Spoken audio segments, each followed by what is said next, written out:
ईश्वर की सच्ची भक्ति सच्चे मन भाव अनन्य प्रेम भाव से होती है। ईश्वर की सच्ची भक्ति यानी ईश्वर से अनन्य प्रेम, ईश्वर पर प्रगाढ़ विश्वास। ईश्वर के सच्ची भक्ति में बाह्य दिखावा नहीं होता, कोई अवडंबर नहीं होता, धन मान की कोई लालसा नहीं होती। सच्ची भक्ति में ईश्वर से अनन्य प्रेम होता है। कितना भी दान पुण्य जब तप करो, अगर अंदर ईश्वर के प्रति प्रेम और विश्वास नहीं है तो सब बेकार है। जो भक्त परमात्मा से अनन्य प्रेम करते हैं, प्रेम से ईश्वर को अपना स्वामी, सखा, माता पिता या बंधु भ्राता मानते हैं, वे ईश्वर को प्रिय होते हैं। जो भक्त सेवाभावी होता है, जो भक्त ईश्वर से सच्चे मन से प्रेम करता है, जो भक्त ईश्वर को ही अपना सब कुछ मानता है, वह ईश्वर का सच्चा भक्त होता है। जो भक्त ईश्वर को अपना मानकर अपना अहंकार, अपना झूठा मैं, अपना सर्वस्व उनके श्री चरणों में समर्पित कर देता है और फिर एक छोटे बच्चे जैसे उनसे उनके प्रेम और भक्ति के लिए प्रार्थना करता है, वही ईश्वर की सच्ची भक्ति करता है। और ऐसे ही लोग परमात्मा को प्रिय होते हैं, क्योंकि परमात्मा हमारे अंदर बाहर सब जगह मौजूद है। वे हमारे प्रेम भावों को, हमारे अंदर की तड़प को देख रहे होते हैं। हम जितना उन पर विश्वास करते हैं, उनसे प्रेम करते हैं, हम उतना ही उन्हें हमारे नजदीक, हमारे आसपास महसूस करते हैं। परमात्मा को प्रेम से पाया जा सकता है। जैसे संत मीराबाई जी ने पाया, वैसे हम भी परमात्मा को प्रेम से पा सकते हैं। जिसे एक ईश्वर के सिवा बाकी सांसारिक वस्तुओं, व्यक्तियों में दिलचस्पी नहीं है, लगाव, मोह या आसक्ति नहीं है, जिसके हृदय में परमात्मा, परमात्मा के लिए प्रेम और परमात्मा का नाम होता है, वह ईश्वर का सच्चा भक्त होता है।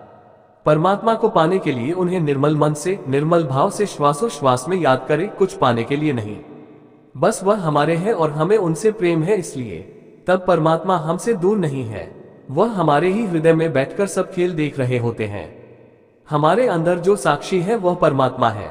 जिन श्री राम जी और श्री श्याम जी की हम बात करते हैं, वह कहीं गए नहीं है, वह अभी हमारे हृदय में विराजमान है। उनसे निस्वार्थ प्रेम ही सच्ची भक्ति है। भक्ति का दूसरा नाम ही प्रेम है। सच्ची भक्ति निस्वार्थ भाव से केवल परमात्मा के प्रेम के लिए की जाती है। उसमें सुख और दुख दोनों परिस्थितियों में व्यक्ति सम अवस्था में रहता है, दोनों परिस्थितियों में परमात्मा को याद करता है। एक सेठ जी बड़े कंजूस थे। एक दिन उन्होंने दुकान पर बेटे को बैठा दिया और बोले कि बिना पैसे लिए किसी को कुछ मत देना, मैं अभी आया। अकस्मात एक संत आए जो अलग अलग जगह से एक समय की भोजन सामग्री लेते थे। लड़के से कहा, बेटा जरा नमक दे दो। लड़के ने संत को डिब्बा खोलकर एक चम्मच नमक दिया। सेठ जी आए तो देखा कि डिब्बा खुला पड़ा था। सेठ जी ने कहा कि क्या बेचा? बेटा बोला, एक संत जो तालाब पर रहते हैं, उनको एक चम्मच नमक दिया था। सेठ का माथा ठनका। वो बोले, अरे मूर्ख, इसमें तो जहरीला पदार्थ है। अब सेठ जी भागकर संत के पास गए। तब तक संत भोजन बनाकर भगवान का भोग लगाकर खाने की थाली लेकर बैठ चुके थे। सेठ जी दूर से ही बोले, महाराज रुकिए, आप जो नमक लाए थे, नमक नहीं था बल्कि जहरीला पदार्थ था। कृपा करके आप ये भोजन न करें। संत जी बोले, भाई हम तो प्रसाद लेंगे ही, क्योंकि भोग लगा दिया है। भोग लगाकर भोजन छोड़ नहीं सकते। अगर भोग नहीं लगता तो भोजन बेशक छोड़ देते। ये कहकर संत ने भोजन को प्रसाद समझकर खाना शुरू कर दिया। सेठ जी के होश उड़ गए। वो रात भर वहीं बैठे रहे। सेठ को रह रहकर ये चिंता सता रही थी कि अगर संत को कुछ हो गया तो बड़ी बदनामी होगी। रात में अगर तबीयत बिगड़ी तो कम से कम वैद्य को दिखा देंगे। सोचते सोचते उसे नींद आ गई। सुबह रोज की तरह संत जल्दी उठ गए और नदी में स्नान करने लगे। सेठ जी ने कहा, महाराज तबीयत तो ठीक है। संत बोले, भगवान की कृपा है। इसके बाद वे पूजा के लिए मंदिर चले गए। जैसे ही संत ने मंदिर का द्वार खोला तो देखा कि भगवान के श्री विग्रह के दो भाग हो गए हैं और शरीर काला पड़ गया है।